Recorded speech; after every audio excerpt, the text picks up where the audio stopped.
Silence of the Sleep, originally released in October of 2014 through indie developer Jesse Makkonen, is a game that begins with a suicide.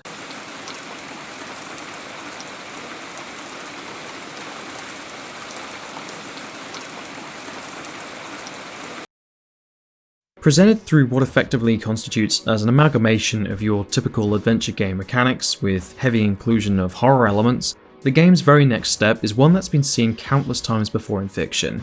The lead character awakens to find that he is now unharmed in a place that he does not recognize and is completely unsure as to how he has arrived there.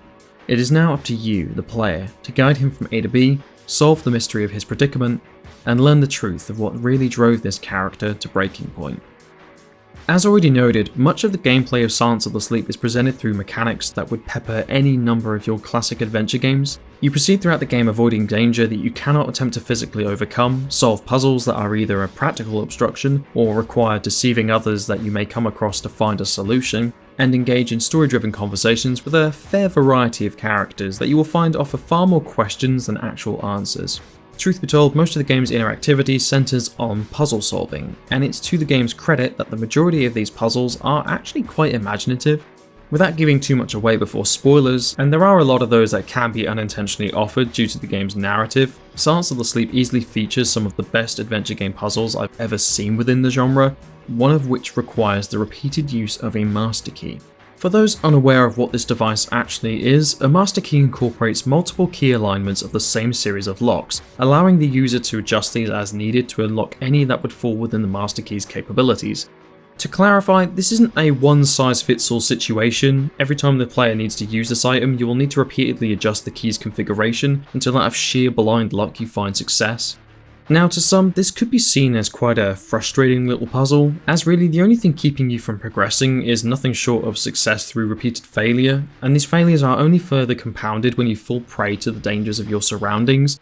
To finally succeed in unlocking a door, only to then be forced back to your previous save a moment later, is honestly a really gutting moment. The game doesn't autosave either, so you only spared the loss of your progress by reaching one of the few save points that are peppered throughout each chapter, of which there are 5 chapters in total.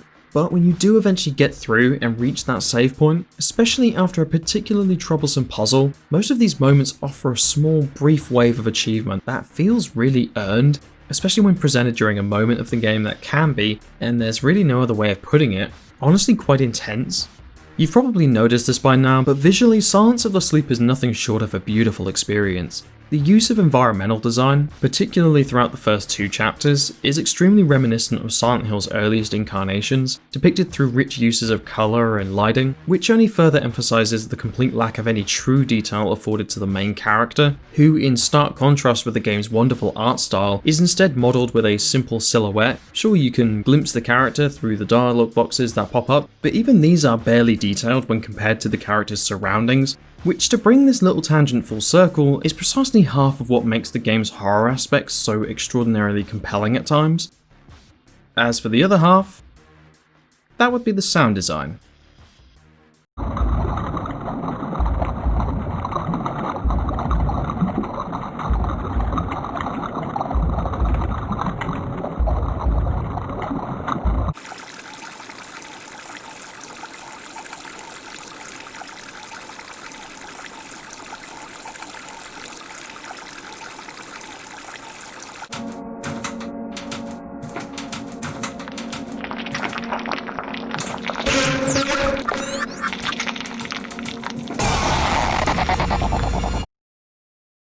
The sound design of Silence of the Sleep is fucking immaculate.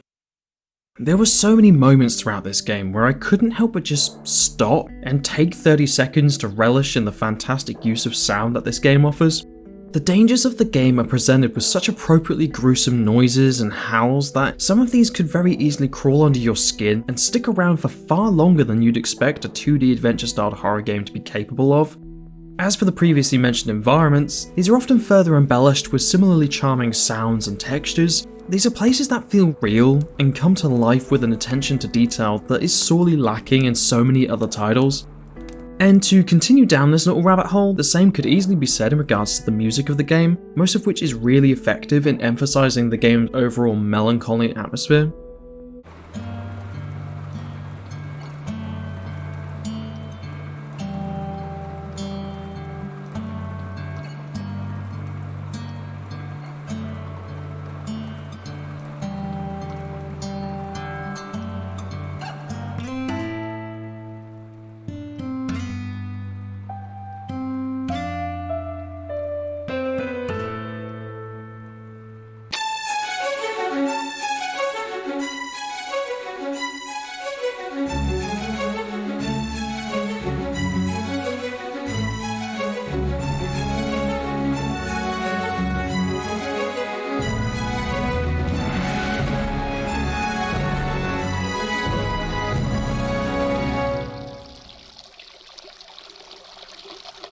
So now that I've talked a little about the things that I really love about the game, while still trying to avoid spoilers where possible for where things head, I'd like to stop and take a moment to advise that you play the game without me spoiling anything else, because I do have some reservations about the game that I'm not actually going to get into too much.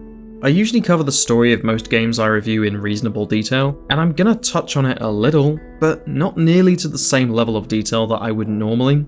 The truth is, the story of Silence of the Sleep ending up being really 50-50 for me. I also have some irritation towards how the game treats some of its inspirations, some of which border on being frankly derivative, and I'll explain this in just a moment.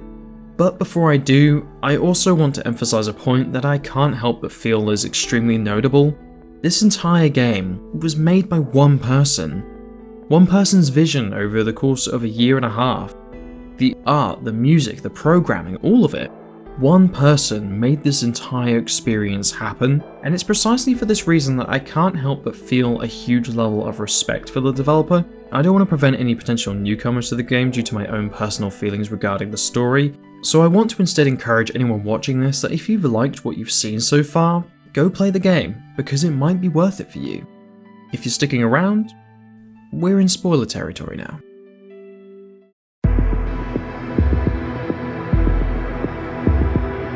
So to briefly summarise the game's story, you take control of Jacob Reeves after the previously noted attempt to take his own life. He then proceeds throughout several locations that all blur together in an extremely surreal fashion. First a motel, then a burnt out house, to then an asylum, a sewer, and finally a forest.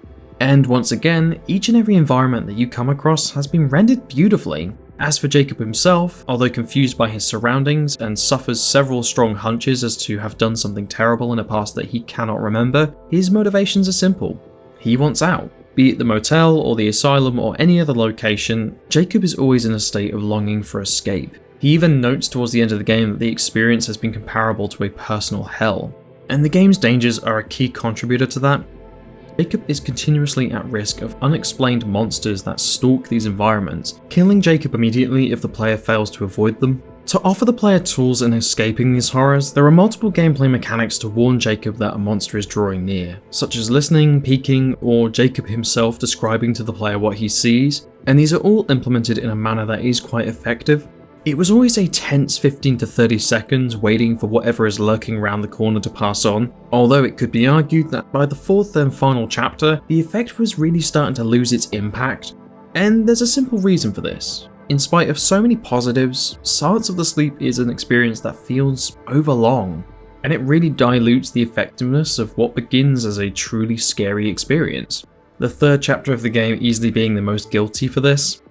As the single chapter that firmly stands outside of the running away of monsters gameplay loop, Jacob's obstacle is instead institutionalization. The Asylum chapter sees Jacob proceeding throughout a series of days that questions his mental stability, and while the location and dialogue is nicely presented, the actual plot of this section really drags the game's pacing down. As an idea, it's interesting to explore the Asylum, but as the literal middle section of the game's story, it's easily the weakest link of the game, and perhaps would have fared far better if certain scenes were used sparingly to offer hints of Jacob's past throughout the game. And speaking of which, Jacob's story isn't the most outstanding tale in the world. It's appropriately tragic, with a few beats that are impactful, but due to the game's somewhat stretched runtime, it should have been a reveal that carried more weight. For the sake of not entirely spoiling it, I'm not going to say anything else, because again I do believe that a lot of these reservations could quite easily be non-existent for the right player. After all, a lot of people really like this game, and this no doubt is also in reference to the game's story. I just ended up valuing the superb visuals and sound design a whole lot more. What does really bother me, however, is some of those previously touched on influences that have been incorporated into the game. Now, I'm sure many of these were implemented in good faith to pay respect to an iconic horror scene or a character, but I can't deny that there were a few too many moments where I recognised these and it just didn't feel right. I'm not going to say anything else about this out of respect for the developer, but I will show you a few and allow you to decide for yourself. If you don't mind my saying so.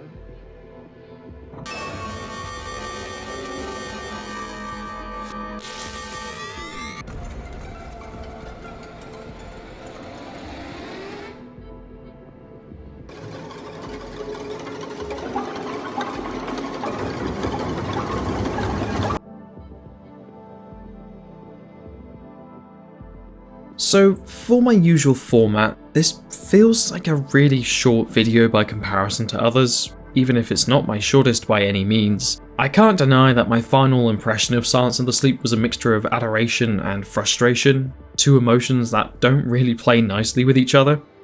I loved so much within the game, and yet my enthusiasm for it waned rather heavily the closer I got to the end, which is exactly the cause of this review perhaps feeling a little bit bare bones. As a creator, I personally thrive on energy, but this time around I just couldn't keep it going. For someone who likes this a whole lot more, I could see the right person typing up a 5,000 word essay about the symbolism and nuance of the story, the multiple instances of recurring themes and imagery which do turn up every now and again and were fairly effective, but I'm just not that person. And it's a shame. The horror aspects of this game are fantastic. The sound design and visual aesthetics are an absolute treat to behold, and in spite of my reservations, I could easily still recommend this game to any fan of horror or indie titles. But as a complete package, it's a mixed bag for me. As an example of solo indie development with ambition, talent, heart, and determination to see a project be the best it can be, fuck yeah, I recommend it. So go play this game.